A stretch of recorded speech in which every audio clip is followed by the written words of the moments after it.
When your world feels like it's been turned upside down, don't fight it. Just write it. This has been a public service announcement.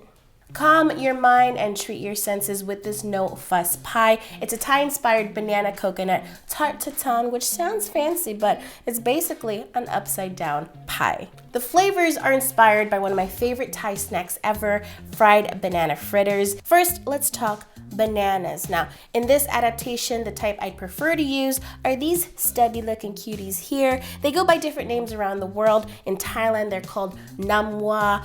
In other places, they're called apple bananas because of their slight sweet tartness. They're also starchier than your regular Cavendish bananas, so they make a really good fried snack in different parts of Asia. As you can see, they are much smaller than your regular banana, but honey, let me show you. They still got some girth to them. Now, it may be difficult for you to find them in your regular market, so I'm gonna show you how to make the dish using regular bananas. Just peel them and slice them in half. You wanna make sure they're just ripe and still firm. You don't want them to be overripe because as they're cooking through and in the oven, they're gonna get way too mushy and it's not gonna be a good mouthfeel. I'm just gonna set the bananas aside and work on the puff pastry. Grab an oven-safe skillet. I've got a nice heavy-duty cast iron here and some puff pastry. This has already been thawed out. Now I have some flour sprinkled underneath so it doesn't stick. And you just wanna roll it out until it's about the size of your pan.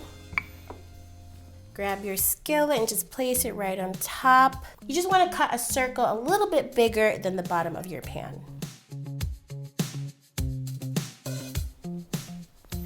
There we go, a nice little round. Just transfer this to a baking sheet. Just got some wax paper on here. Cover it up with another piece of wax paper and just let this chill out in the fridge until later. Heat up the pan on medium heat. You don't want it too hot. And we're gonna drop in some butter and sugar. Can you guess what we're making? Caramel. So in goes the butter. You can start it off by caramelizing the sugar and then adding the butter, but I just do everything all in one. To that, I'm gonna add a little bit of salt to give it that nice balance, little hint of saltiness, which is really common in Thai desserts. Whenever you have it, you'll taste the sweet and then it kind of balances out on your tongue with salt. Just stir this around. Keep it on medium heat. Just wait for this to develop into a nice amber color. You can occasionally stir it or swirl it around. You don't want it to go too dark because it'll continue baking in the oven and then you'll just have burnt caramel. All right, we're almost getting there. It's got a very light caramel color. At this point, I'm just gonna turn down the heat a little bit and add in our flavorings. So I've got some shredded toasted coconut flakes and roasted sesame seeds. Make sure that these two are toasted and roasted because you want that flavor to carry out throughout the caramel. It's what makes it special. Instantly, it smells just like Thai fried banana fritters. It is so good. Just let that go for another minute until it turns a little bit darker. That's the color. It's a little darker, you see, but not way too dark. And now is the time to put in the bananas. I just turned the heat down to low. Place the bananas cut side down. You could do this in a pattern, or you could just place them randomly, however you'd like. You can break up the pieces so that they fit inside nice and snugly. Look at this pattern I made. I just love it. Very cute. Now remember that pastry I cut out earlier? Now's the time to use it. So place it right over the bananas. Pretend you're covering them with a blanket, right? You want to take a fork and just go around the edges and just tuck them in nice and snug so they don't fall out while they're baking. You don't really have to care about how it looks like here because again, it's gonna be flipped over. No one's gonna see it. Use your hands and press that pastry around. Tuck in those bulges. Take a fork, gently poke some holes.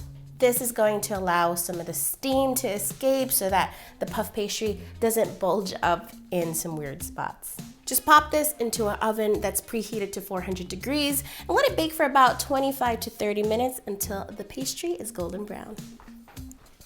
Look at this beauty. Oh, it smells so good. Now for the finale. I've been letting this sit here for about 5 minutes. You want to do that because you want to give it enough time to cool down so you can handle it properly. Use some thick kitchen towels or oven mitts for this step. Okay, do not burn your hands as you turn this pie over, and prepare a plate that is wide enough to receive the banana. Place the plate directly over the pan.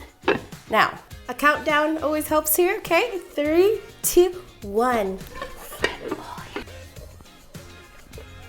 Oh, baby. Oh, it's so beautiful. And there you have it, banana coconut upside down pie. I cannot get over how gorgeous this looks. Even though it's really pretty, I'm still gonna go in with some scissors instead of a knife to cut this up. Makes your life easier. Just snip through. Oh yeah. Let's check this out. Oh my god. It doesn't need it, but you can elevate this with just a bit of good coconut ice cream. Pop it down just on top. Oh. Shut the f up. It's so good. I really hope you give this a try. It is too good not to. I'll see you next time. Bye.